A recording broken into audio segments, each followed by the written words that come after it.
हाँ, क्या लिखाया था लास्ट? कुछ उदाहरण लिखाए थे। अच्छा ठीक है, हाँ भाई। अब देखिएगा कुछ आगे संबंध में ही बात कर रहे हैं, ध्यान रखिएगा। ऐसे उदाहरण जो आए हुए हैं या आने लायक हैं, गोघृत,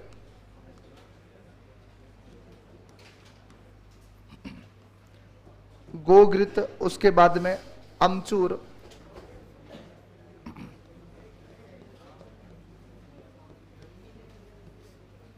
उसके बाद में दृष्टिकोण, वाकदान,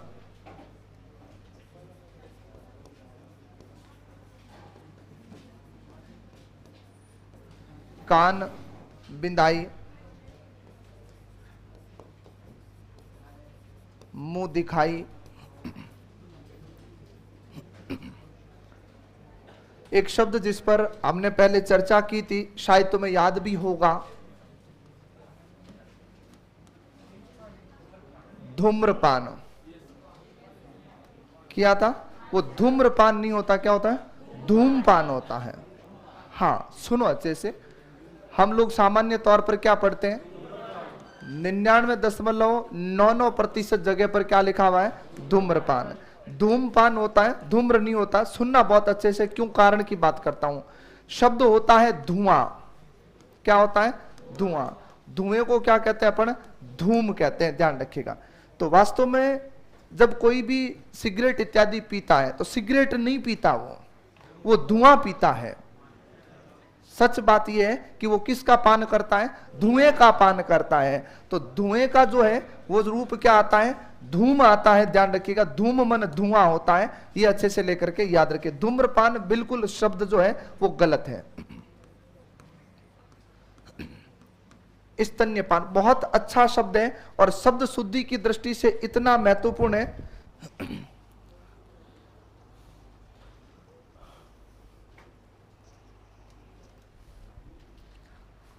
हाँ सुनो, स्तन्यपान। अब हम लोग सामान्य तौर पर क्या पढ़ते हैं?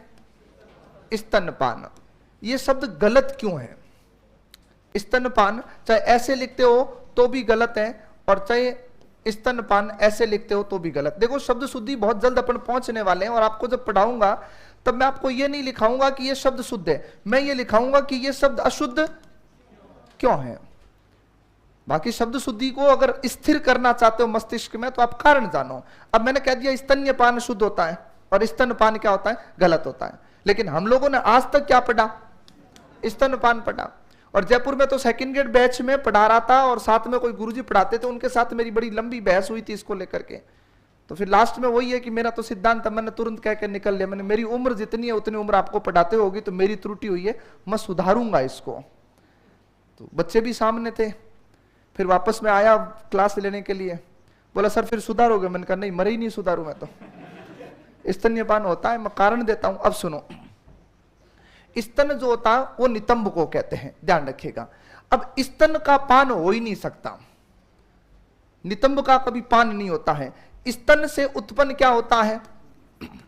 दूध होता है। एक बालक दूध का पान करता, ना कि स्तन का पान करता। अब सुनना ध्यान से, स्तन से उत्पन्न है जो, वो क्या कहलाता है? स्तन्य कहलाता है। ये याद रखिएगा, स्तन से उत्पन्न है जो, वो क्या कहलाता है? स्तन्य कहलाता है। तो बताओ जो उत्पन्न हुआ उसका पान हुआ कि केवल स्तन का पान हुआ?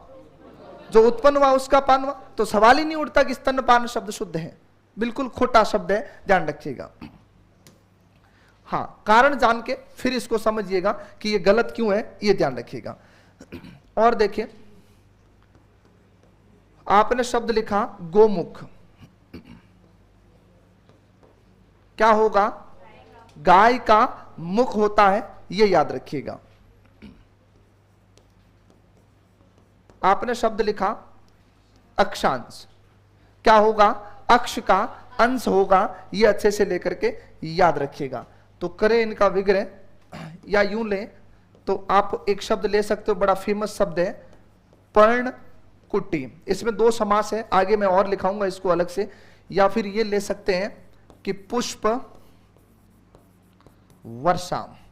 इसका विग्रह बड़ा अच्छा होता है जिसको लेकर के याद रखना होता है। गो घृत की बात करता हूं, क्या होगा? गो मन क्या होगा? गाय का क्या होगा? घृत होगा। घृत किसका है? तत्सम घी का है, याद रखिएगा। गाय आया है तब एक शब्द लेता हूं जिसको 2 जगह पढ़ाऊंगा आपको, बड़ा महत्वपूर्ण है, वो भी गोदान। हाँ, क्यों है 2, उसमें बात करेंगे। अमचूर क्या होगा? आम्र का, आम्र बोले तो आम का क्या है? चूर्ण है। चूरा भी ले सकते हो और चूर्ण भी ले सकते हो। दृष्टिकोण, दृष्टि का कोण, कोण मन होता तरीका, दृष्टि का कोण। वाकदान, वाक बोले तो वाणी का क्या है? दान है। कान बिंदाई, किसकी बिंदाई? कान की बिंदाई। जब वागदान हो जाता था तो क्या होती थी? कान बिंदाई, ध्यान रखिएगा, कान बिंदाई। और कान बिंदाई के बाद में क्या हुई? मुंह दिखाई, मुंह की दिखाई। भाई शादी से जुड़े हुए शब्द हैं। हाँ, वागदान सगाई हुई, कान बिंदाई सगाई से पहले जनरली होता नहीं था, फिर बाद में मुंह दिखाई, लेकिन ये रस्में अब खत्म हो चुकी है। नहीं, ऐसी होती है। देखो, वागदान जैसा कुछ है ही नहीं, कान बिंदाई मोस्टली आजकल होता ही नहीं है, और मुंह दिखाई की रस्म से पहले तो कैमरे वाला पहले ही देख लेता, कोई मतलब ही नहीं। हाँ, सबसे पहले कैमरे वाला ही देखता, मेकअप वेकअप करके आती है, उसके बाद में कैमरे वाला आता। लड़के को तो वैसे ऐसे फोटो खिंचाता, बाकी लड़के को शौक नहीं होता है। आपको ऐसे लग रहा है, जिसकी हो रखी उसको पता है। लड़के के आजीवन सबसे अगर खराब फोटोएं कहीं आती है तो वो शादी में आती है। अगर किसी को वहम लग रहा है देख लेना। हाँ, अच्छा ये मत कहना हुई नहीं तो क्या देखें, किसी पड़ोसी की देख लो। आपके दोस्त की शादी होती है, आप जाके देखो उसको, वो हंस नहीं रहा है, ऐसा लग रहा है उसको कोई हंसा रहा है। क्यों? बड़ा असहज महसूस करता है। बाकी लड़की के घर कभी जाओ, अपनी मान लो बहन होती है, भतीजी होती है, कोई भी आपके मान लो साथ में पढ़ने वाले, उसको देखो वो आराम से हंस रही, इतनी को कभी जिंदगी भर नहीं हंसी। उसको पता है कि अगला बर्बाद है, अपने आप आजाद है, आजादी अभी मिली है। साउथ अफ्रीका वाला नियम भारत में यहाँ लड़कियों पर लागू होता है। अफ्रीका का एक देश है, उसमें एक नियम है, 18 साल का कोई भी होते ही फिर वो माँ बाप से आजाद है, मतलब उसे माँ बाप उस पर कोई अधिकार नहीं रखते हैं। बिल्कुल विपरीत नियम है। हालांकि ये मैं क्रिकेट मैच देख रहा था, उस मैच के दरमियान बहुत पहले, तकरीबन 10-15 साल पहले मैंने मैच के दरमियान केक काटते हुए देखा था, तो कमेंटेटर ने बताया था कि ये केक इसलिए काट रहे हैं, जॉन्सबर्ग में मैच चल रहा था, उन्होंने कहा कि ये लड़का आज 18 साल का हो गया और अब माँ बाप से फ्री है बिल्कुल। तो अब लड़कियां जो है वो 18 साल के बाद में जब जाती है तो उनको पता है कि अब ये लड़का आगे की सोचता है। तुम तो जीवने का ध्यान रखते हो। धूम मन धुआं, या सीधा ही ले लेते हैं, धूम का पान। पान मन क्या होता है? पीना। हाँ, सेवन करना अलग होता है, पान मन पीना ही होता है। स्तन्य पान, स्तन्य का पान, स्तन्य विशेषण है। गोमुख, गाय का मुख। अक्षांश, अक्ष का अंश। पर्णकुटी, पर्ण की कुटी, कुटिया भी ले सकते हो, कुटी भी लिख सकते हो। कुटिया लिखोगे तो फिर छोटा हो जाएगा, ध्यान रखिएगा, क्योंकि कौन सा प्रत्यय जुड़ता है? या। हाँ, पर्ण की कुटी, ये बहुत बार पूछा हुआ सवाल है। पर्ण कुटी में समास बताओ। पर्ण मतलब पत्ते, याद रखिएगा। पुष्प वर्षा, पुष्प की वर्षा के पुष्पों की? पुष्पों की वर्षा, क्योंकि एक पुष्प से कभी वर्षा नहीं। अब देखो भाई गोदान को, गोमन क्या होता है? का क्या है? इसमें 2 समास हैं। क्यों है? क्योंकि गोदान शब्द की बात करता हूं तो ये मुंशी प्रेमचंद का एक प्रसिद्ध उपन्यास भी है, इसलिए ये योग रूढ़ शब्द है। कैसा शब्द है? योग रूढ़।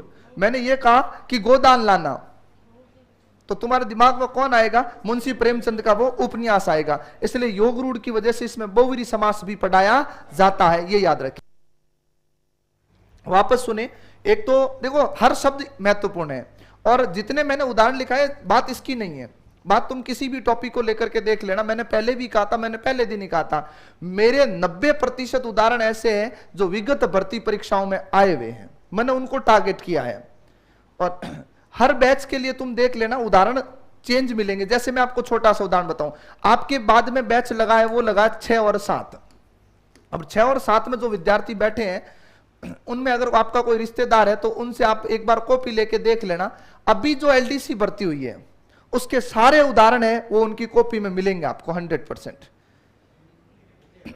हाँ, जो भी टॉपिक आएंगे आगे जो उनके कोर्स में है, जैसे मान लो वैसे संधि बंदी के तो अपने पहले ही आ गए थे, मान लो ऐसा कोई शब्द है जो तुम्हें नहीं लिखा पाया या रह गया, या मान लो टॉपिक अभी तो हुआ ही नहीं, संधि हुआ था, संधि के सारे आ गए थे, फिर भी ऐसा कोई शब्द आ गया तो सारे है।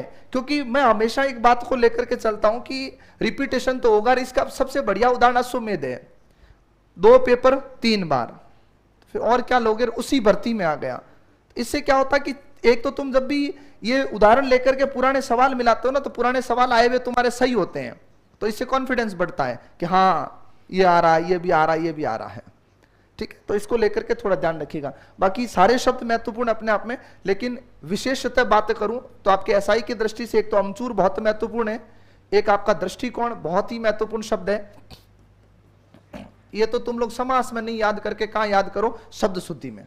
एक तो धूमपान और एक कौन सा, स्तन्यपान। ये पान तुम कहीं लेके घूम जाना, 100 बच्चों के ऊपर सर्वे कर लेना, 99.99% बच्चे कहेंगे कि ये शब्द क्या है, गलत है। क्यों? क्योंकि हमने परिवेश में धूम्रपान देखा है, हमने परिवेश में स्तनपान देखा है। ये याद रखिएगा, ठीक है। तो इसको अच्छे से लेकर के याद रखिएगा। उतारो एक बार, उसके बाद में आगे बढ़ते हैं।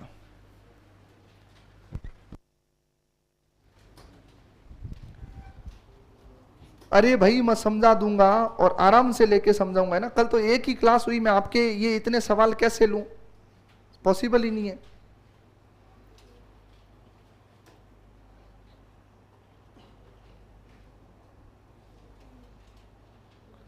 ये भाई पूरा एक बार वापस लेवे और मेरे को भेज देना, है ना। ये कमेंट इन्होंने कहा कि मैंने आज सही करके भेजे हैं। कल क्लास ही एक ही हुई थी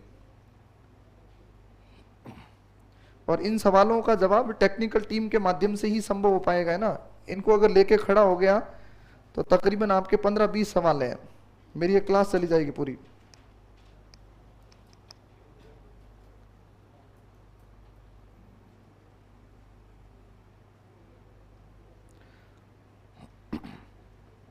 और आपने जितने सवाल पूछे हैं सारे पुरानी भर्ती परीक्षा के सवाल पूछे और आपने कहा कि इनका उत्तर बताओ, तो उत्तर तो मेरे हिसाब से आपके कॉपी में है।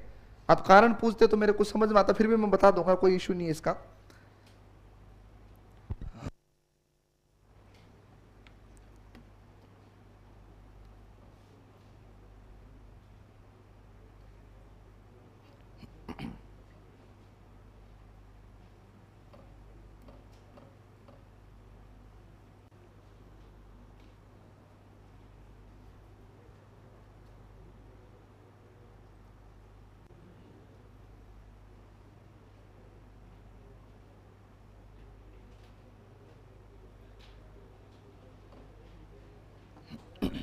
बातें नहीं भाई। ऐसा कौन है जो कल नहीं आया था, टेस्ट नहीं दिया, मतलब जिन्होंने 1 2 3, अच्छा लड़के सारे आए थे, शाबाश। बहुत एब्सेंट थे,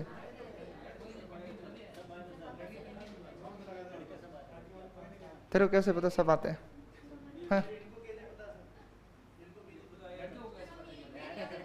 अरे बच्चे कम, आज ज्यादा दिख रहे हैं ना। वो तो मैं लिस्ट मंगा दूंगा किस किस ने टेस्ट दिया, चिंता मत करो, है ना। अगर लड़के सारे नहीं हो तो सोच लेना, बयान दिया तो उन्हें ध्यान रखिएगा, मां नानी का केस ठोक दूंगा, 2 साल की सजा और क्लास की सदस्यता तुरंत रद्द।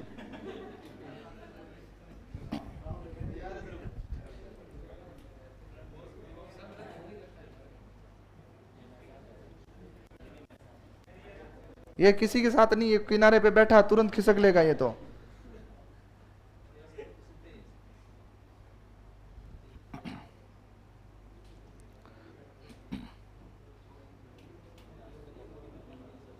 देखो टेस्ट तुम्हारे लिए होते हैं, टेस्ट दिया करें।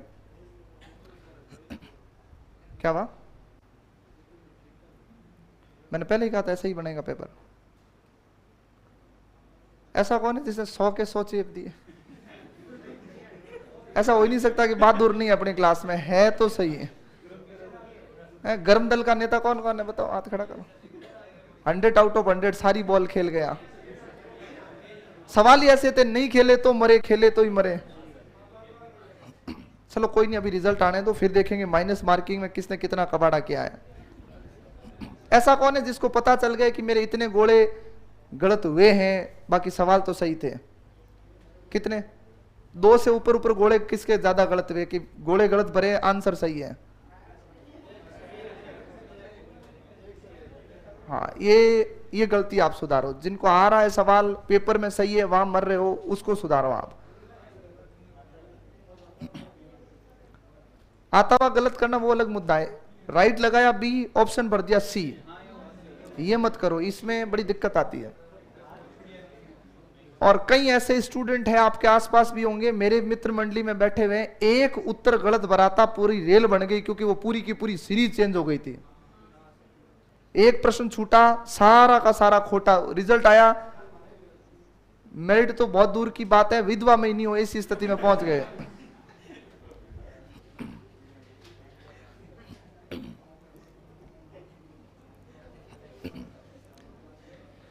ऐसा कब होता है? जब पेपर में माइनस मार्किंग नहीं होती है, तब सारे गलत हो जाते हैं। मोस्टली बीएसटीसी पीटीटी एग्जाम में बच्चे ऐसा करके आते हैं।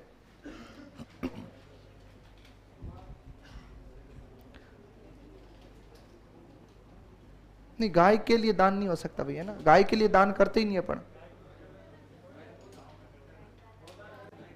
गोदान का मतलब ही उसको कभी है ना समय मिले तो गोदान पढ़ना। तुम आज किसी घर के बाहर जो कल कह रहे थे ना फॉर्चूनर, वो गाड़ी खड़ा होना और उस समय किसी घर के बाहर गाय बंधी होना शायद कहीं ज्यादा था, वो ये ध्यान रखना है। उसको पढ़ना तुम, कभी समय मिले ना गोदान को, तो पता चलेगा कि क्या है क्या नहीं है। बच्चे कहते हैं प्रेमचंद की कहानी अच्छी है, फलाना ढिकड़ा है, तो मैं मना कर देता हूं कि जब तक जॉब नहीं लगे तब तक इस आदमी को नहीं पढ़ना है, क्योंकि इससे क्या होता कि मानसिक दरिद्रता आ जाती। इन्होंने यथार्थ को लिखा था, वास्तविक दर्द जो था जनता का इन्होंने छापा था। तो फिर अपन ऐसा पढ़ते हैं ना थोड़ा सा ऐसे, वैसे ही अपन तो दुखी है, तो फिर और ज्यादा दुखी हो जाते हैं। भाई आपने ईदगाह तो पढ़ा, बाकी पढ़ा नहीं पढ़ा। हम ईद की स्थिति अपन 6ठी क्लास में देखी थी, तब भी मन कितना दुखी हुआ था यार। पैसे अभी वो हम होते तो अमीद को 2-4 रुपए तो अपन भी दे देते। तो इसलिए क्योंकि इन्होंने सच छापा था। हो गया? अब सुनो अच्छे से, मैंने यहां केवल अक्षांश लिखाया है, देशांतर नहीं लिखाया है, यह याद रखना है, और यह आता एग्जाम के अंदर। अब सुनो आपके अंतिम रूप व्यधिकरण का।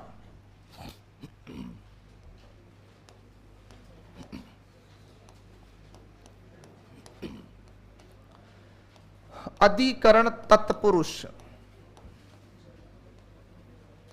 समास होने के बाद में टॉपिकों की रफ्तार स्वतः बढ़ जाएगी, क्योंकि फिर छोटे छोटे टॉपिक आएंगे, एक प्रत्यय को छोड़ दिया जाए तो। हाँ भाई, अधिकरण की बात करता हूं तो सुनिएगा। अधिकरण में क्या आता है? क्रिया, काम,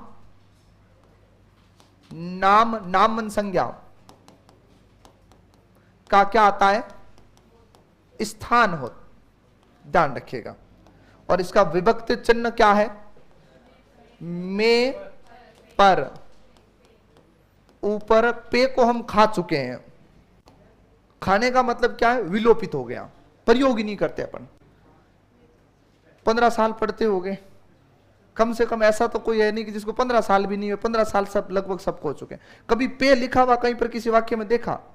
खत्म हो गया। ये पहले था ऐसी बात नहीं, नहीं था लेकिन विलोपित कर दिया। लेकिन आज भी अपन यही पढ़ते हैं, मैं, पर, पे, ये याद रखिएगा। तो अब सुने यहां से उदाहरण की बात। अश्वारूढ़,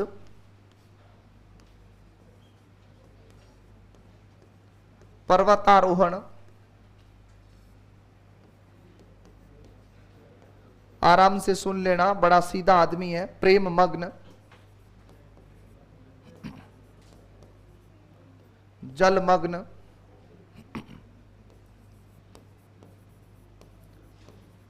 हर फन मौला, हाँ ऑलराउंडर बिल्कुल।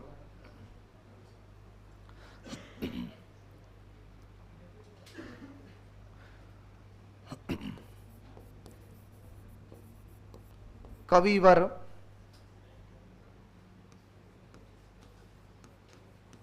सर्वोत्तम,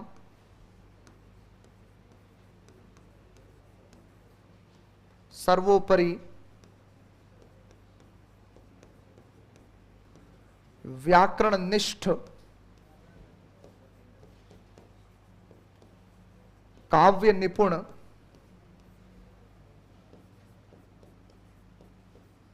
कला दक्ष, रणवीर, रणशूर,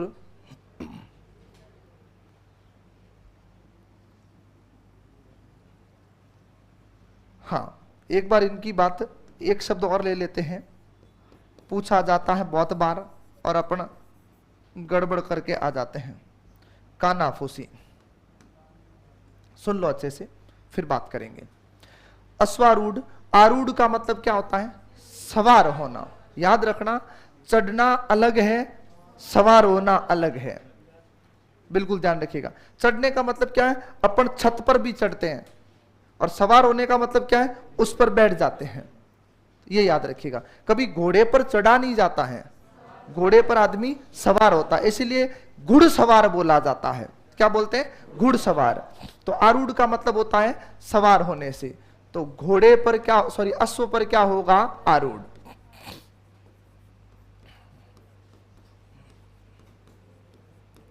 अश्व पर आरूढ़।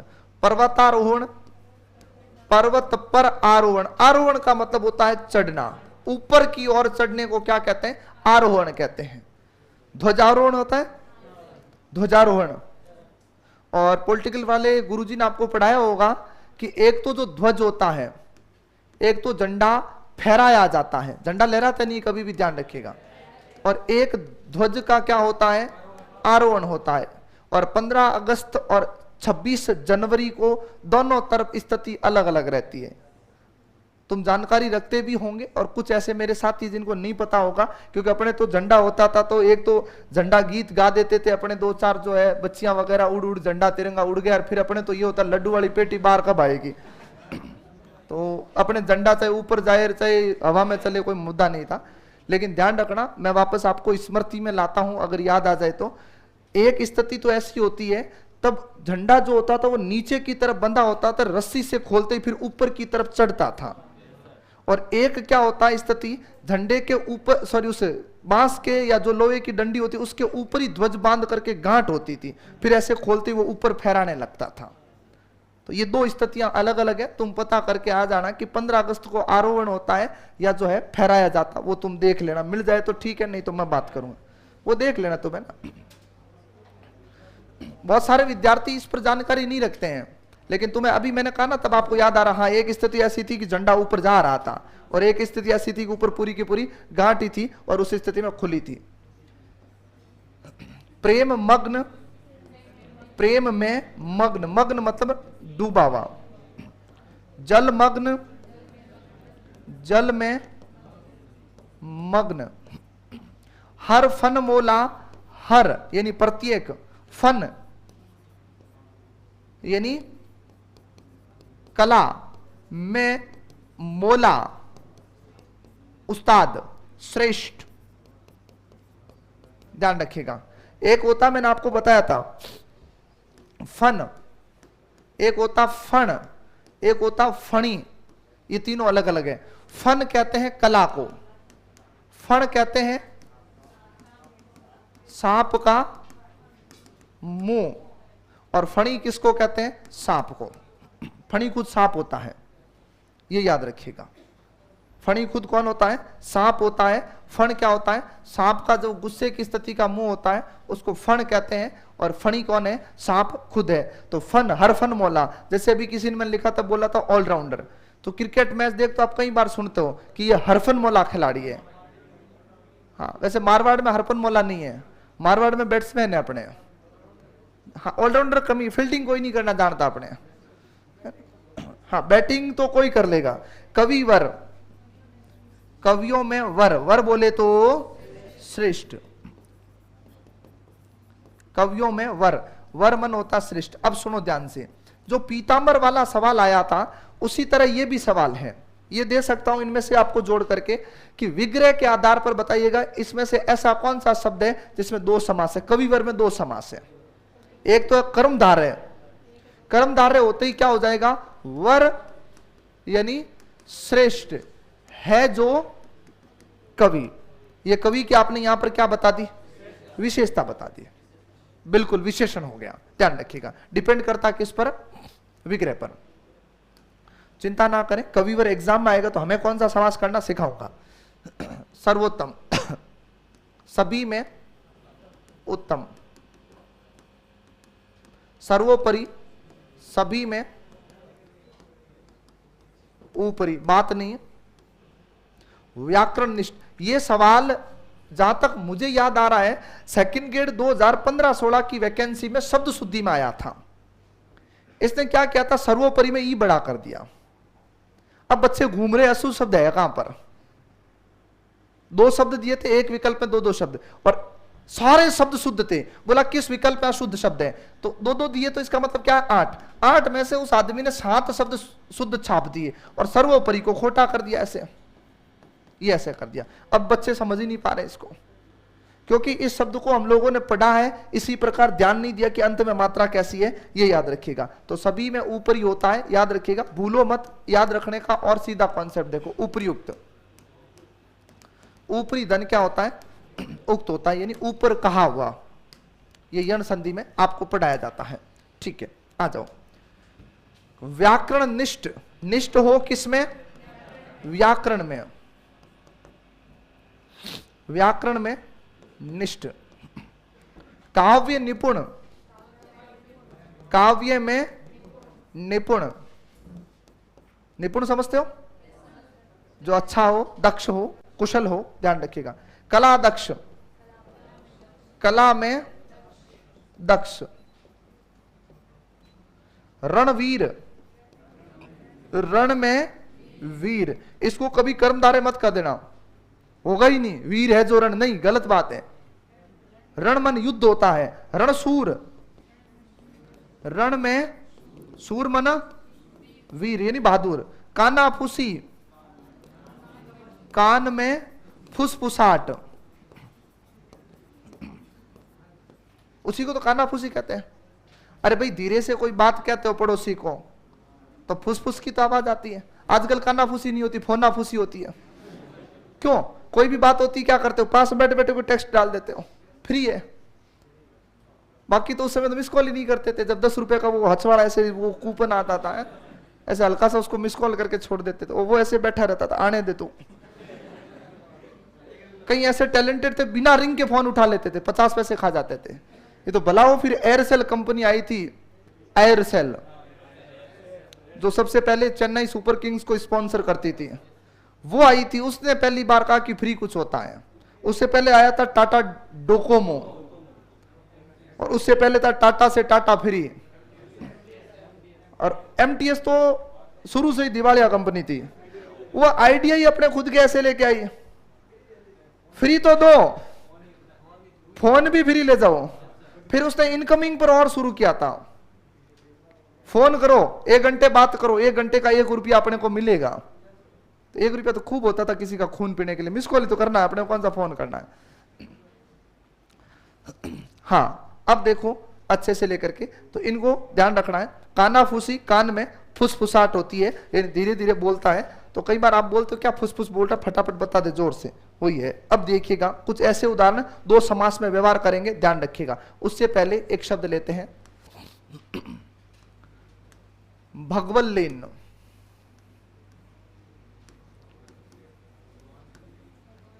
तल्लीन,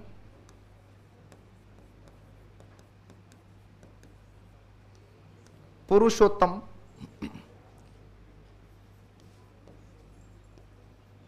अधम पुरुष,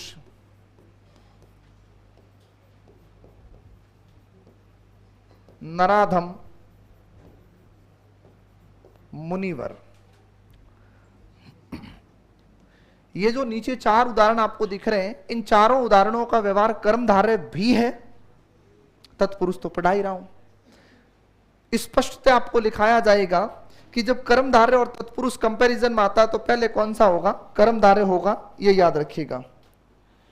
देखो बेटा, एक मैं आपको पहले बता दूं, ये बीच में सवाल नहीं डाले संयुक्त और संयोजी में अंतर बताओ, इसके लिए क्रिया की क्लास देखो। अगर तुम लोग भी ये सवाल मुझसे वापस पूछते हो तो फिर बाकी कोई संस्थान में ऐसा विद्यार्थी जो ऑफलाइन पढ़ने के बाद में उसके पास में सेव जैसा कुछ भी नहीं है सिवाय अपनी मेमोरी के, तो फिर उसकी क्या हालत है। अरे तुम्हारे पास तो चीजें हैं तो उस क्रिया के टॉपिक को खंगालो आप कि मैंने उस समय क्या कहा था, पवन में कौन सी संधि है, बड़ी विडंबनात्मक स्थिति है, शुरुआत यहीं से की थी और इस पर तो 10 बार बात की, पवन का पू धन अन्न मिलेगा, फलाना मिलता, ये मिलता, वो मिलता। तो आपसे मेरा निवेदन है, आप मास्टर पढ़ाने के काम का है, आप उसका खून ना पिए। हाँ, ऐसी कोई नई चीज आए जो मैंने नहीं बताई है, मैं उस पर चर्चा करूं। जो चीजें करवाई जा चुकी है, अब तुम क्या चाहते हो कि कौन वहां पर संधि की क्लास ढूंढे, पता नहीं उदाहरण कहां आएगा, तो एक बार पूछ ही लेते हैं। तो प्लीज आप है ना वापस जाइएगा, फायदा है। क्या फायदा है, 2-4 शब्द और देखोगे। आओ इधर भाई, एक शब्द देखने जाओगे, एक तो देखोगे नहीं।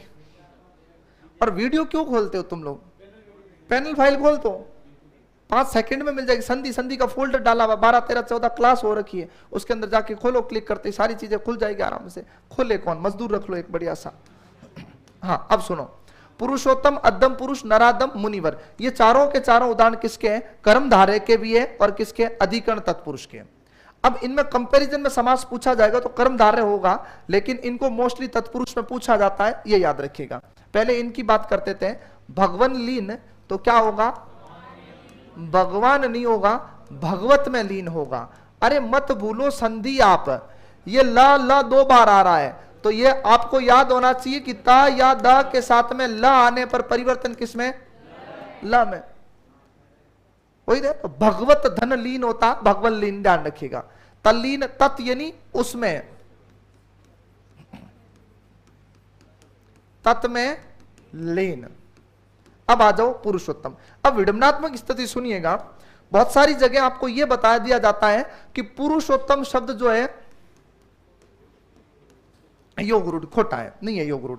कैसे हुआ पुरुषोत्तम, अब इसको बहुत सारी बुक्स ने लिख दिया कि पुरुषोत्तम शब्द जो भगवान राम का पर्यायवाची है। मुझे एक ऑथेंटिक किताब लाके बता दो जिसमें लिखा हुआ कि पुरुषोत्तम भगवान राम का पर्यायवाची है। और दूसरी बात मुझे यह बताओ कि अगर किसी का पर्यायवाची है तो क्या आपको उसी का समानार्थी शब्द एक वाक्य में काम लेने की आवश्यकता है कि उसे एक से ही काम चला लोगे। भाई अगर 2 शब्द एक ही अर्थ देते हैं, पुरुषोत्तम का मतलब भी राम है, राम का मतलब भी पुरुषोत्तम है, तो क्या दोनों आएंगे कि एक आएगा, एक आएगा। तो आज तक कभी आपने ऐसा वाक्य पढ़ा कि पुरुषोत्तम ने रावण का वध किया, क्या पढ़ते, मर्यादा पुरुषोत्तम श्री राम ने रावण का वध किया। तो मुझे यह बताओ कि ये अगर पुरुषोत्तम उनका पर्यायवाची है तो आप श्री राम क्यों लगाते हो उस वाक्य में। यह केवल उनका विस्तारक शब्द है। क्या है, विस्तारक शब्द है, आगे सिखाऊंगा वाक्य विस्तार में। तो इसमें कभी भी बहुव्रीहि जैसी स्थिति नहीं बनेगी, ये थोड़ा सा क्लियर याद रखिएगा। कोई भी ऐसे आपको कंफ्यूज करे, कोई बुक्स लेके बैठो, आपको लोगे हाँ यार पुरुषोत्तम तो बोलते हैं, तो मतलब कहीं ना कहीं भगवान राम की बात नहीं आ सकती, असंभव है, क्योंकि आपको पूरा सेंटेंस बनाना पड़ेगा, ध्यान रखिएगा। तो पुरुषोत्तम क्या होगा, पुरुषों में उत्तम, और कर्मधारय होगा तो क्या होगा, उत्तम है जो पुरुष। अद्दम पुरुष, अद्दम मन होता नीच, क्या होगा, नीच, पुरुषों में अद्दम। हाँ नीच आ सकता है लेकिन कम संभावना है, मैंने अर्थ सामान्य बताया आपको, ध्यान रखिएगा। नराधम, नरों में अधम,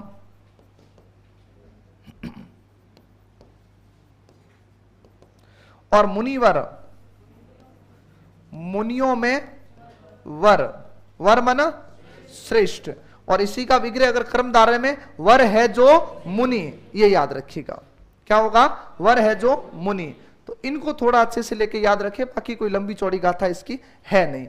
अब देखो कौन सा शब्द तुम्हें एग्जाम में मिलेगा, लेकिन इसमें से जो सबसे ज्यादा मोस्टली पूछे जाते हैं, एक तो आपके व्याकरण निष्ठ आता है, काव्य निपुण आया हुआ है, अश्वारूढ़ आया हुआ है, पर्वतारोहण आया हुआ है, बाकी तब जल मग्न, प्रेम मग्न वगैरह तो ये बेसिक उदाहरण है, ये याद रखिएगा। उतारो फिर आगे लेते हैं इसके गौण भेद।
उतार लिया भी।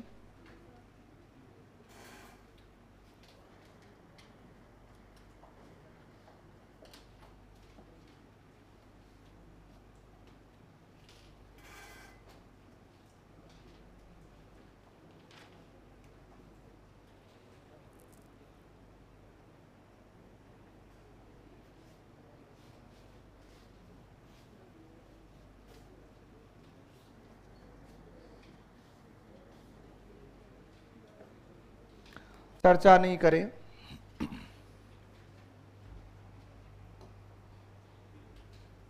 हो गया? कोई उतार रहा है? उतारो।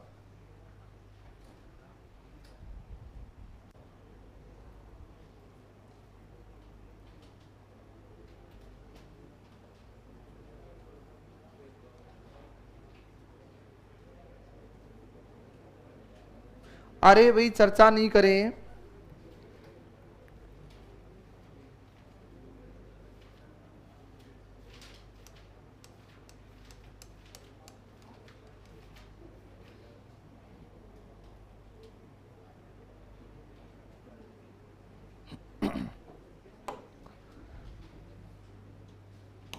उतारो ये।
हाँ भाई, अब सुनो इसके गौण भेदों की कहानी।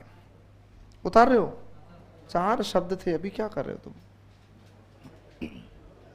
उतारो कोई नहीं।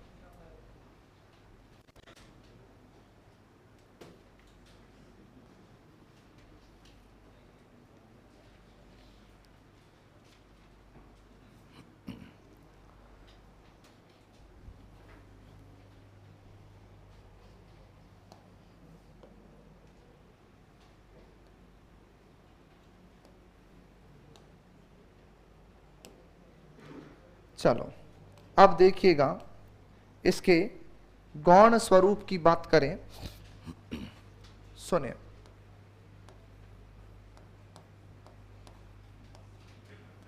तत्पुरुष के गौण भेद। गौण मन मुख्य नहीं है, उसकी बात करेंगे।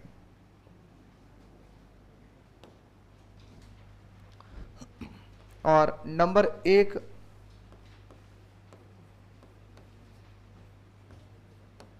लुप्त पद या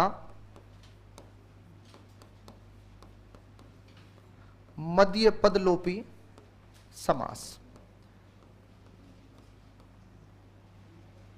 एक बात समझ लेना, तत्पुरुष का जो ट्रेंड चल रहा है, मैंने पहले भी शायद आपको कहा था कि अगर एग्जाम हॉल में सवाल 6 आते हैं समास के, तो तुम मान के चल सकते हो कि 3 सवाल तत्पुरुष अकेला खेल जाएगा। अभी तक तुमने तत्पुरुष के इतने उदाहरण लिखे हैं, इतने उदाहरण अभी और आने वाले, यहां पर बोले तो जो 3-4 इसके उपभेद पढ़ेंगे वहां पर चर्चा करेंगे। तो तुम सोचो जितने उदाहरण तत्पुरुष के डिस्कस होते हैं उतने उदाहरण पूरे 5 समास के डिस्कस होंगे अपने। तो इसकी भूमिका तो है ही, लेकिन उसके बाद में भी तत्पुरुष में भी एक वो ट्रेंड खत्म हो चुका है कि वो उन 6 भेदों से पूछता है, वो गौण भेदों से सवाल निकालता है। अभी फर्स्ट ग्रेड के अंदर जो एग्जाम हुआ था अक्टूबर के अंदर अपने पिछले साल, उसमें भी जो तत्पुरुष के सवाल आए थे उसके अंदर ये सवाल आया था, लुप्त पद से उठा करके उसने दिया था। तो कहीं ना कहीं ये थोड़ा सा जो है इसको समझना है। लेकिन इसके अंदर आने वाले उदाहरण, एक बात याद रख लेना, किसी अन्य समास में भी व्यवहार करते हैं, लेकिन पहले कौन सा समास मानना, आपको लुप्त पद मानना है, ये याद रखिएगा। तो सुने ध्यान से, लुप्त पद कहते किसे हैं वो सुनना। आपको मैं बकायदा इसका कथन लिखाऊंगा, केवल अभी एक उदाहरण बता रहा हूं। रेलगाड़ी, हाँ, अभी हमने जब समास विग्रह से वापस समास बनाया, ये तो आपके पास में क्या है, विग्रह है, वो आपके पास में कैसा शब्द है, सामासिक शब्द है। जब हम विग्रह से समास बना रहे थे तो केवल किसका लोप हो रहा था, विभक्ति चिन्ह का। बोले तो परसर्ग का। वैसे तो सामान्य तो लिखते हैं कि परसर्ग कारक को कहते हैं, लेकिन मूलतः परसर्ग का अर्थ होता कारक चिन्ह। पर का मतलब क्या होता है, बाद में, और सर्ग का मतलब क्या होता है, भाग या हिस्सा। तो कारक हमेशा इस शब्द के क्या लगते हैं, बाद में लगते हैं, तो ये बाद का हिस्सा होता है। तो अभी तक जो हम समास विग्रह कर रहे थे, उन समास विग्रह में वापस समास जब बना रहे थे तो केवल और केवल परसर्ग का ही लोप कर रहे थे।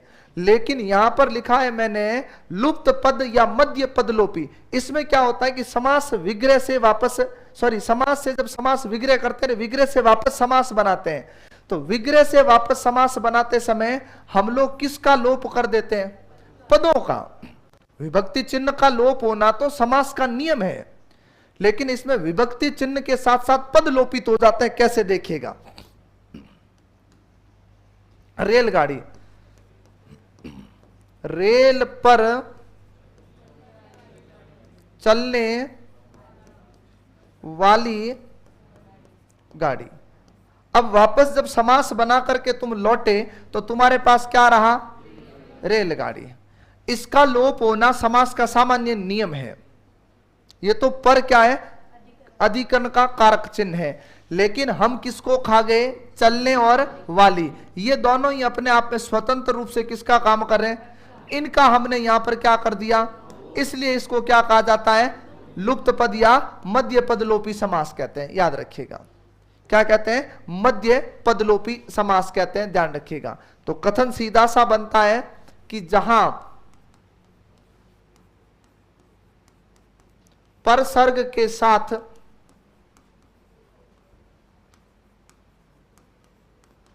पदों का लोप हो जाए,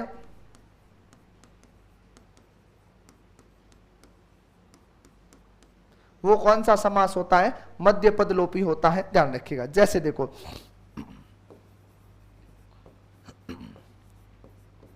आपने क्या लिखा, मधुमक्खी, दही बड़ा, अरे सुन ले पहले, मिर्ची बड़े, वनमानुष,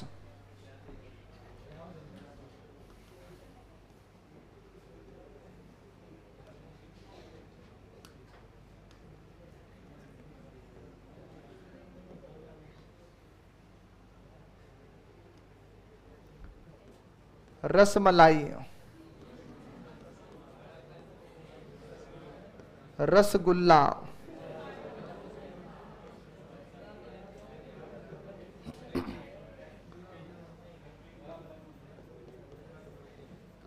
अब तो तुम्हारे लखनऊ के हिसाब से बैलगाड़ी,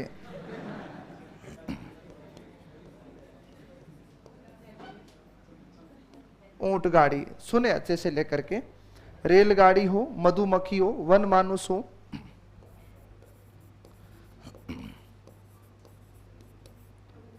पवन चक्की,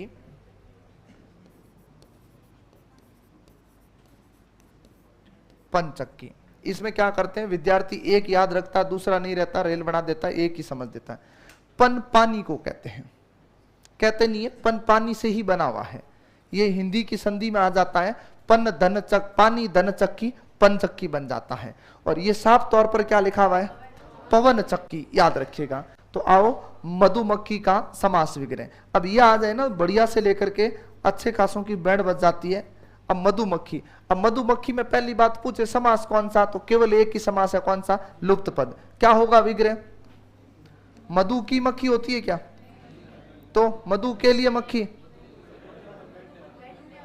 मधु पर बैठने वाली, बिल्कुल, मधु को एकत्र करने वाली मक्खी, एकत्र करने वाली मक्खी। वो ऊपर बैठती है नीचे बैठती है, मुद्दा नहीं है, मुद्दा यह है कि उस मधु को एकत्र कौन करता है, इसीलिए तो अपन उसको क्या कहते हैं। बाकी ये जो मक्खी अभी आएगी यहां कहीं, उसको तो अपन मधुमक्खी नहीं बोलते, बोलते हैं क्या, नहीं बोलते। हाँ, दही बड़ा, दही में डूबा हुआ बड़ा, अरे भाई वो दही बड़ा तब तक नहीं बन सकता जब तक उस आदमी को दही में नहीं डुबा दो, बाकी बड़ा है तब तक तो बड़ा है, और जब दही में डुबाया तब क्या बना, दही बड़ा, ध्यान रखिएगा। वन मानुष, वन में रहने वाला मानुष, मानुष मन मनुष्य। अरे रसखान की कविता नहीं पढ़ी आपने, मानुष हो तो वही ब्रजनानी, मतलब ब्रज में जन्म लेने को कहा था। पवन चक्की, पवन से चलने वाली चक्की। हाँ, रसमलाई, रस में डूबी हुई मलाई। हाँ, आप कहीं जिम में जा सकते हो, कोई मना नहीं है, कोई पकड़ ले तो कह देना मैं तो समास पढ़ने आया हूं, ये देखो रस मलाई, ये मलाई, ये रस, ये रस मलाई, ये समास है।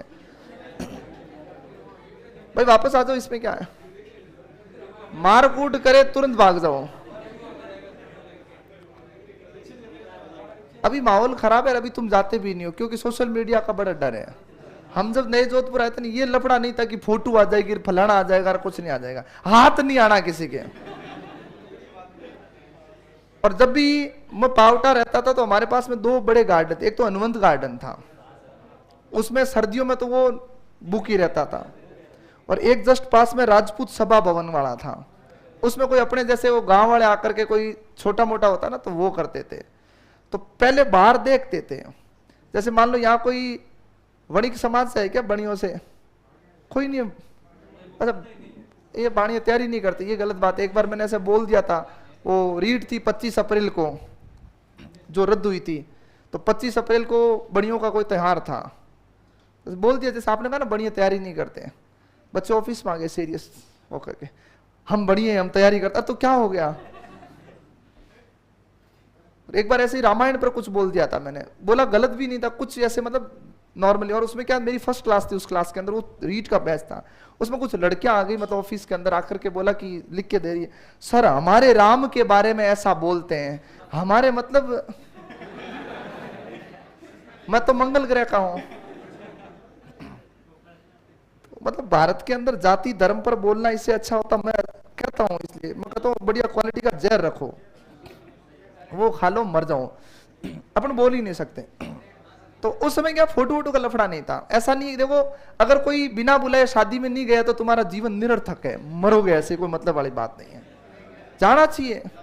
जीवन में नशे को छोड़ करके मैं मानता हूं कि हर चीज का एक स्वाद होना चाहिए, नशे का कोई स्वाद नहीं होता है, उसको छोड़ो, वो एक गलत बात है।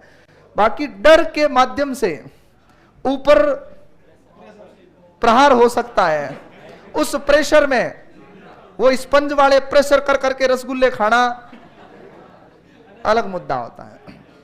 तो खैर जाना चाहिए नहीं, लड़कियों के तो कोई समस्या ही नहीं, कोई पूछे ही नहीं, कभी जाओ कभी आओ। छोरियों को कोई नहीं रोकता, आज तक इतिहास में कोई लड़की ऐसे खाते हुए नहीं पकड़ी गई। मजा ले कोई छोरी को रोक के बढ़िया से तैयार होके जाए आराम से। एक तो क्या गांव वाले अपने पहचान, अभी तो क्या तुम लोगों ने शहरीकरण कर लिया। हमारे साथ एक लड़का रहता था, नाम भी बड़ा भयंकर था, बोमाराम। वो तेल का बड़ा शौकीन था। वो रात को जब जाते थे कि भी तैयार हो जाओ सब मुंह धो के, वो तेल लगाता था सिर में बहुत। मैंने कहा तू तो पक्का ही ब्लूटूथ में आ जाएगा, अखंड गांव का दिखता है। तो हम लोग क्या बाहर जो कार्ड जो लगा होता ना ऐसे ऊपर, उसमें देखते थे कि ऐसी जाति होनी चाहिए जो गांव से संबंधित रखती हो, एकदम देसी आदमी हो, तब मतलब आराम से जाए, आराम से पूछे। गांव वाले बेचारे नहीं पूछते कभी भी। गांव के कोई जान पहचान कार्ड आ जाए अपने, तो एक अगर लड़के के कार्ड आ जाए ना, वो 15-20 को तो लेके जाएगा ही जाएगा। आ जाना तू आराम से, कोई दिक्कत नहीं है। तो आओ रसगुल्लो देखो इधर, रस में डूबा हुआ गुल्ला, देशज भाषा का शब्द है, ध्यान रखिएगा। अरे गुलगुला शब्द नहीं पढ़ा क्या? गुलगुले पहले बनाते थे घर में, है ना, अभी बनाते हैं, बहुत अच्छी बात है। बहुत कम बचे हैं गुलगुले वाले अभी। तो क्या पहली बात तो दुख इस बात का है कि अपने दीपावली जैसे त्योहार पर भी मोस्टली 99% घरों में मिठाई बनना बंद हो गई थी। लेकिन अब पिछले 5 सालों में सोशल मीडिया ने एक बहुत अच्छी बात की है, उसने अपनी रीति को वापस लौटाया है। जैसे मैं आपको एक छोटा सा उदाहरण बताऊं, पीछे 2015 से पहले चले जाओ, अपने घरों में मांडने इत्यादि बंद हो चुके थे, रंगोली वंगोली बनाना बंद, अब बनती है। अपने घरों में रोशनी करते समय ये मिट्टी के दिए बंद हो चुके थे, लेकिन अब लौट के वापस आए। तो कहीं ना कहीं सोशल मीडिया अच्छा भी है। अपने तरह से गुल्ला डुबाई नहीं डुबाई, यूं ही जिम ले जिमाए। तो हाँ, तो गुल्ला शब्द नहीं, गुलगुला एग्जाम में आया हुआ है, देशज भाषा का शब्द है। बैलगाड़ी,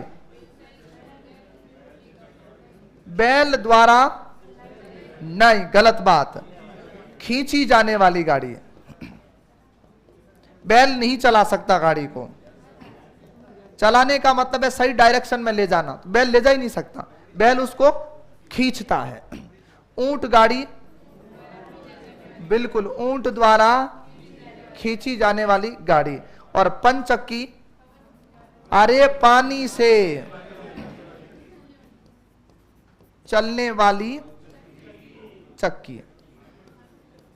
अब तुम उसमें भी वो चक्की महसूस कर रहे हो, ये होती है मतलब मारवाड़ी आदमी के जीवने वाले के हाथ बात, मतलब इस चक्की में भी वो चक्की महसूस करे तो फिर बात खत्म है। अब सुनो यहां पर एक नई बात, सुनना अच्छे से।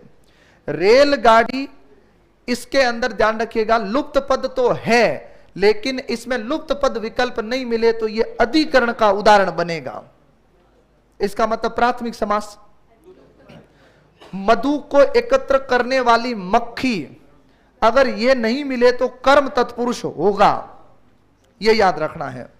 यह तुम्हें लिखना है, मैं अंडरलाइन कर रहा हूं इसको। ये अधिकरण में, ये अधिकरण में, ये करण में, से के द्वारा। अधिकरण, अधिकरण, करण, करण और करण, ये ध्यान रखना तुम्हें। और एग्जाम्पल ये इतने से ही आपको दिखाई दे रहे हैं, और मेरा मन कहता है, मेरा तजुर्बा कहता है कि इनमें से एक आध शब्द तुम्हें एग्जाम हॉल में मिलेगा, ये ध्यान रखना है। और बिल्कुल ठीक हुई है, बल पक्का मिलेगा, ध्यान रखना। उतारो इस आदमी को रसगुल्ले खिलाने, आज कोई भी खिलाओ भले। अच्छा मैं खिलाऊं, मैं फिर अपने आप खिला दूंगा, तुम इधर। अरे मीठा नहीं खाना चाहिए, ज्यादा खराब है, उतारो। अरे उतार लो।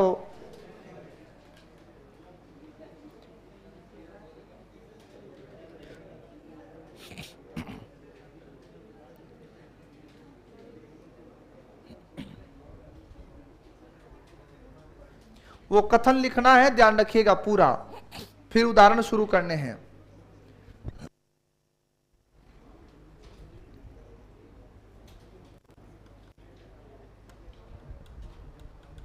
ये कारक चिन्ह लगे हैं, उसके आधार पर कोष्टक में समास लिखोगे। अधिकरण, कर्म, अधिकरण, अधिकरण, करण, करण, करण, करण, और ये अधिकरण। जो मैंने अंडरलाइन किया है उसको कोष्टक में लिखना है कि ये समास होगा।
हो गया भाई?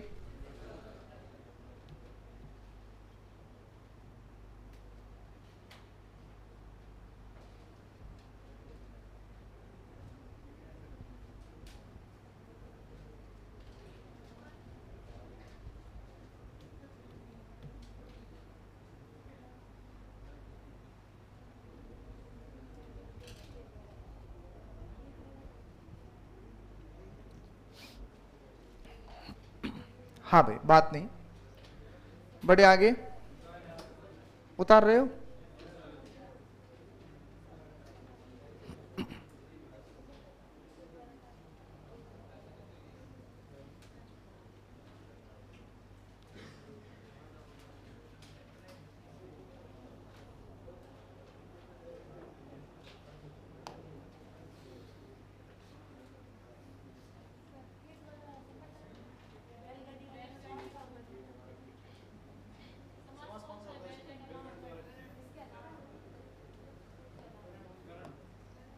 द्वारा लगा हुआ है ना, संप्रदान क्यों होगा? बैल के लिए गाड़ी, बैल बैठता है क्या? अरे भाई द्वारा आए, मैंने क्या कहा, कारक चिन्ह के आधार पर समास लिखना है, कहां लिखा है द्वारा? कारक क्या? हाँ ये भी है, कारक करवाएंगे, खोपड़ा घूम जाएगा कारकों में ना, जो आपको लग रहा है ना कारक ऐसे हैं। सबसे सुंदर टॉपिक है दो, एक तो कारक और एक वाच्य। सबसे ज्यादा विद्यार्थी फंसते हैं अगर कहीं पर, तो वाच्य में सबसे ज्यादा फंसते हैं, और वाच्य से सरल टॉपिक ही नहीं है, पर अपनी एक मूड धारणा है, वो बात करेंगे, आप चिंता, तुम नहीं फंसोगे, आश्वस्त रहो। हाँ, क्योंकि जब अपने को पता है कि वहां फंसता है, इसका मतलब है कि वो नहीं फंसेगा पक्का फिर। हाँ, अगर तुम वही डर्रा पद्धति चलाओगे तो तुम्हें भगवान ही नहीं बचा सकता, मरना तय है वहां पर अपना। भाई सीधी सी बात है, नया फोन लेते हो तुम लोग, 2-4 साल में कभी ऐसा सुअवसर आता है तुम्हारे? सुनो, अब नया फोन लिया और एक आपके पास में एक पुराना फोन है, तो मोस्टली मैं ये मानता हूं, मुझे ज्यादा फोनों का इतना तजुर्बा नहीं है, मेरे को किसी ने बोला ये ले लो, इसमें अच्छा वैसा ले लो, मेरे हिसाब से अगर सब कुछ अच्छा चला तो ये मेरे जीवन का लास्ट फोन है, मैंने अब कसम खाली फोन चेंज नहीं करना है। क्योंकि फोन लेने के पीछे उद्देश्य ये था, किसी से पूछ रहे ये फोटो किस फोन से खींचा, बोला फलाने से, वो लेके आए। फिर किसी ने कहा कि एप्पल का लेके आओ, तो अपने तो मारवाड़ में एप्पल खुद महंगी है, तो भी जैसे तैसे जोड़ जाड़ के लाए। मेरे तो फोटो वही भूतों की तरह आते हैं उसमें। फिर किसी ने बोला ये, अब रात को एक और मेहमान मिला था मेरे को, मैंने कहा नाम ही नहीं ले, उसने कहा गूगल का फोन लेके आओ।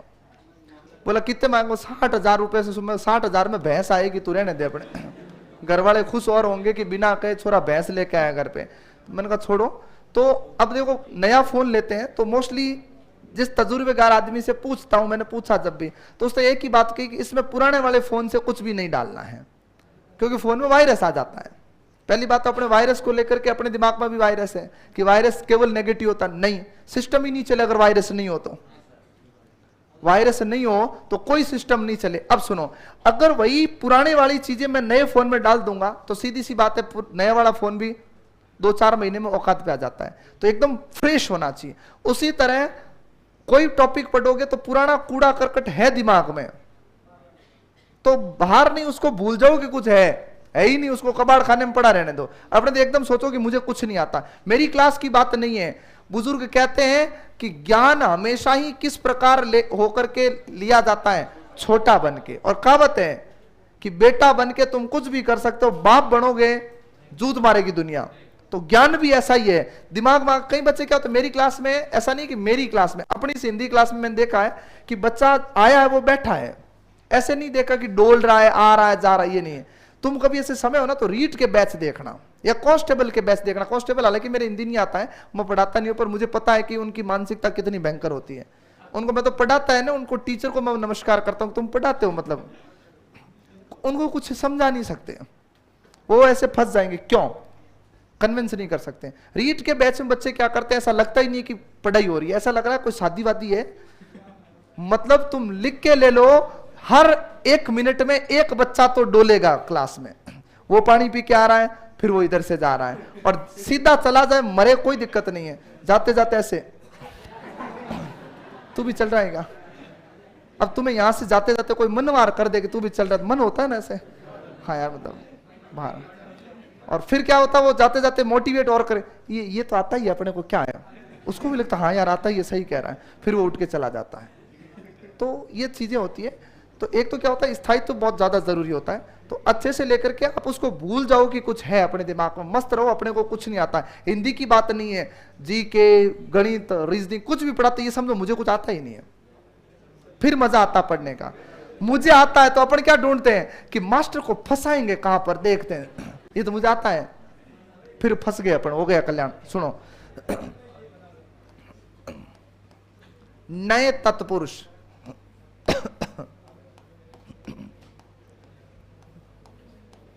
हाँ तुम बातें कर लो, मर सकते हो क्या पता, क्लास खत्म हो और सबके सब रवाना हो जाओ कि गुरुजी चलो ऊपर चलते हैं। आओ सुनो, नए तत्पुरुष, बात हुई थी इसके बारे में, हाँ सुनना अच्छे से।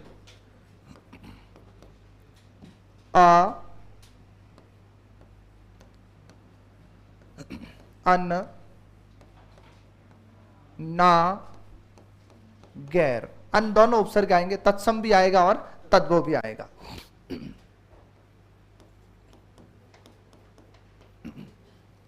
उपसर्ग युक्त शब्द, बात नंबर 1 बड़ी गहराई से समझना, मैंने कहा भी था, मैं फिर दोहरा देता हूं। अ अन ना गैर उपसर्ग युक्त कोई शब्द आता है तो पहला विकल्प आपका क्या होना चाहिए? अगर नए तत्पुरुष विकल्प ही नहीं मिले तो क्या करोगे? अरे मैंने बताया था देवताओं आपको, मैंने वहां पर मेरी अवी भाव की क्लास देखना, मैंने कहा था कि अ अन्न ना गैर युक्त कोई अगर शब्द आएगा तो पहले नए होगा, और नए विकल्प नहीं मिला 100% क्या होगा? अव्ययी भाव। ये याद रखना है। और अगर इनके आज तक एग्जाम में, एक उदाहरण की बात करता हूं केवल काल्पनिक रूप से, अगर 100 बार यह सवाल आया है तो इसने 99 बार इसको अव्ययी भाव में पूछा है, उसने नए तत्पुरुष विकल्प ही नहीं दिया। हां एक बात और सुन लो कि सर अगर ऐसे आ जाए, मान लो उसने लिखा ना समझ, क्या लिखा? ना समझ, और इसमें समास है। अब इसने क्या किया? नए तत्पुरुष नहीं देकर के क्या दे दिया? तत्पुरुष दे दिया। क्या दे दिया? तत्पुरुष, और एक दे दिया अव्ययी। बाकी लफड़ा अपन 4 की करते ही नहीं है, 2 ही दिए। तब यहां पर किसी भी स्थिति में तत्पुरुष नहीं होगा, अव्ययी भाव होगा, क्योंकि यह तत्पुरुष का भेद है, लेकिन केवल एक जगह ही व्यवहार करता, वो कहां पर? नए में। यहां तत्पुरुष नहीं होगा। अब क्या होता है, यहां से तुम लोग ये समझ के चले, फिर दिमाग में एक धारणा बना लो, अच्छा मतलब तत्पुरुष पहले करेंगे फिर वो करेंगे, नहीं, इसमें 2 ही समास है, अव्ययी भाव और नए तत्पुरुष। तो देखिएगा,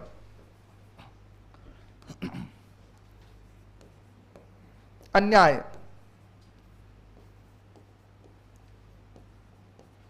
अधर्म, अजन्मा, अनुचित,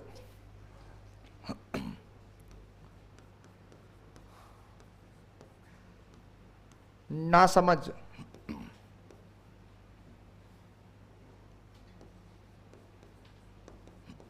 नाइंसाफ,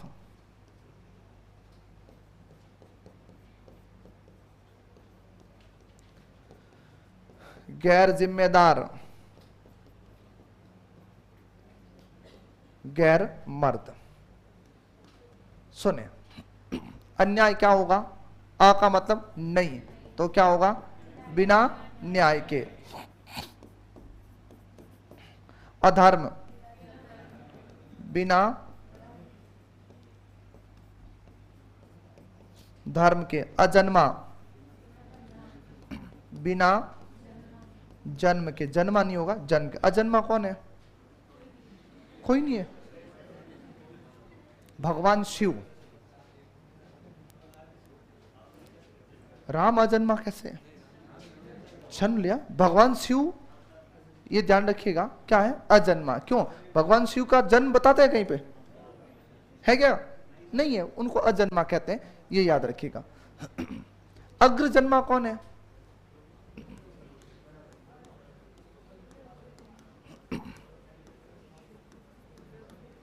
ब्रह्मा होता है, और अपन यहां पर नीचे आ जाते हैं तो कौन होता है? ब्राह्मण होता है। ब्राह्मण को अग्र जन्मा कहते हैं, ये याद रखिएगा, ठीक है? हाँ, और ब्रह्मा को भी कहते हैं अग्र जन्मा। अग्र मतलब पहले से होता है, आदि से होता है, और आगे के भाग से होता है। आपको यह भी बताया जाता है कि ब्राह्मण के जन्म के संदर्भ में, या ब्राह्मण हो, शूद्र हो, वैश्य हो, तो इन जो 4 वर्ग है, इन 4 वर्गों के जन्म के लिए भी शरीर के अंग बताए जाते हैं। हाँ, तो उस हिसाब से भी इनकी संरचना है। बाकी अग्र जन्मा मूल रूप से ब्रह्मा का पर्यायवाची है। बिना अनुचित उचित नहीं, अन्न धन उचित, ना समझ, बिना समझ के भी होता है, समझ नहीं भी होता है। ना इंसाफ, बिना इंसाफ के, गैर जिम्मेदार, बिना जिम्मेदारी के, और गैर मर्द, बिना मर्द के नहीं होगा, दूसरा मर्द होगा। ये याद रखिएगा, क्या होगा, दूसरा मर्द होगा, ये याद रखिए। अब सुने, वापस सुन लो। अ अन्न ना गैर उपसर्ग युक्त शब्द आता है, यदि आपके, ये सबसे लास्ट में लिखना है, नए विकल्प ना हो, ना हो तो अव्ययी भाव समास होगा, ये ध्यान रखना है। ये थोड़ा सा याद रखिए। उतारो फिर उपपद, और आपके दो बचे हैं अलुक, उसको लेते हैं।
अरे बातें नहीं करे भैया।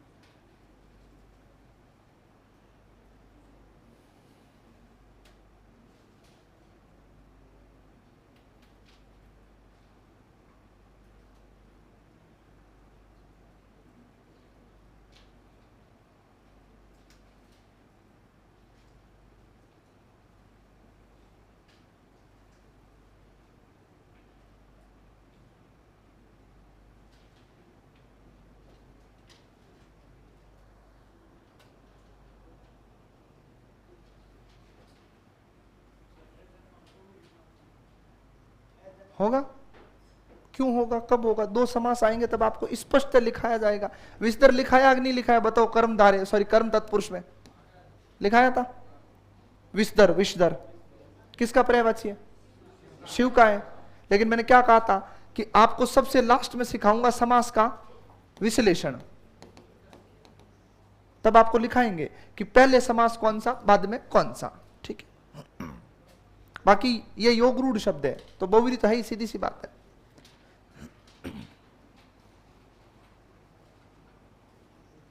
किस शब्द में कौन सा समास, ऐसी स्थिति बिल्कुल आराम से, जैसे ही सवाल दिमाग में आता तुरंत पूछ ले कि इसमें वो होगा कि नहीं होगा, है ना, तो क्लियर हो जाएगा। उतार लिया, हो गया। अब आपके दो छोटे छोटे स्वरूप बचे हैं, देखिएगा। अच्छा उतार रहे हो, उतारो उतारो, ये लो।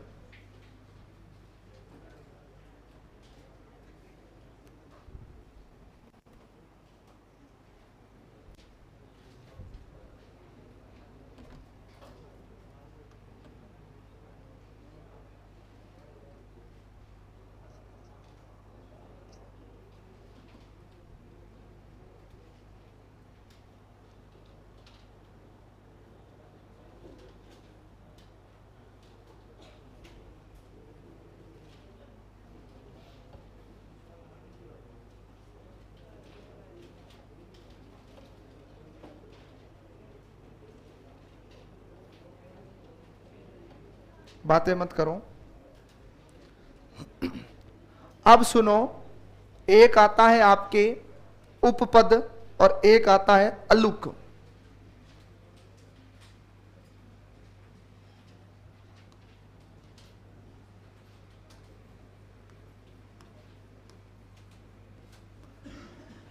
उपपद तत्पुरुष समास। अलुक का कथन अभी आया था, शायद ग्रेड 3 या 2nd ग्रेड के अंदर आया था, अलुक तत्पुरुष से संबंधित। कंफर्म मुझे याद नहीं है, अभी एक एग्जाम आया था, उसकी बात करेंगे। उपपद, उप का अर्थ क्या होता है? ऊपर, पास में। क्या होता है? पास, समीप, ये ध्यान रखिएगा। हाँ, उपपद में क्या होगा ध्यान रखिएगा। नंबर 1, नाम अर्थात कैसा पद? संज्ञा पद, और उसके अंत में एक कृदंत शब्द। समझिएगा केवल बात को, फिर इसको लेते हैं। नाम या संज्ञा पद और उसके पीछे एक कृदंत शब्द आता है। कृदंत शब्द जो होते हैं उनका स्वतंत्र अस्तित्व तो होता है, लेकिन फिर भी वो अपना अर्थ नहीं देते हैं, और वो किसके अंत में जुड़ करके अपना अर्थ लेके आते हैं? किसी संज्ञा शब्द के अर्थ में। जैसे मैं आपको उदाहरण की बात करता हूं, कृदंत शब्द, जैसे धर लगा दिया, कार लगा दिया, ग लगा दिया, ज लगा दिया, द लगा दिया, ज लगा दिया। इनका कोई स्वतंत्र अर्थ नहीं है, है क्या? कोई नहीं है। लेकिन आपने धर, कार, ग, ज, द, ज, चर, ऐसे शब्द जो है ये कृदंत शब्द है, और ये अगर किसी संज्ञा शब्द के अंत में लगा दोगे तो ये अपना क्या देंगे? अर्थ देंगे। कैसे देंगे वो देखिएगा। जैसे आपने क्या, विषधर, वो भी लिखा था, तो धर से बात करें तो अपन लेते हैं पयोधर। वैसे विषधर भी आ सकता है, कोई बड़ी बात नहीं है, लेकिन मूल वो बहुवीरी का है, ध्यान रखिएगा। जैसे कार आपने पढ़ा था, कार ग्रंथकार, लेखककार ले सकते हैं। ग उरग, हाँ बिल्कुल ध्यान रखिएगा। ज जलज, द जलद, ज सर्वज्ञ, और चर खेचर। ये याद रखिएगा। बहुत सामान्य पहचान बता रहा हूं, इसमें बिल्कुल रटापिटी मत करना। उपपद तत्पुरुष समास के अंतर्गत नाम जिसको अपन कहते हैं संज्ञा पद आता है, अंत में कृदंत शब्द आएगा। अब देख लो, पय मन पानी होता है, ग्रंथ संज्ञा है, उर मन हृदय या छाती को कहते हैं। वैसे उर अपन कहते हैं हृदय को, लेकिन हृदय जो है अंदर की स्थिति है, उर जो है वो सीने को कहते हैं, छाती को कहते हैं। ये याद रखिएगा, अच्छे से लेके सुनिएगा। एक होता है उरु। उरु किसको कहते हैं? हाँ वो आवाज आ रही है, सही आ रही है। जांघ किसको कहते हैं? जांघ को कहते हैं उरु, ध्यान रखिएगा। उसी तरह उर यानी छाती पर गमन करने वाला कौन है? सांप होता है। जलद जल में जन्म लेने वाला, जलद जल देने वाला, सर्वज्ञ सबको जानने वाला, खेचर खे मन आसमान, चर मतलब विचरण करने वाला। इसको यथारूप रहने दो, लेते हैं इसको।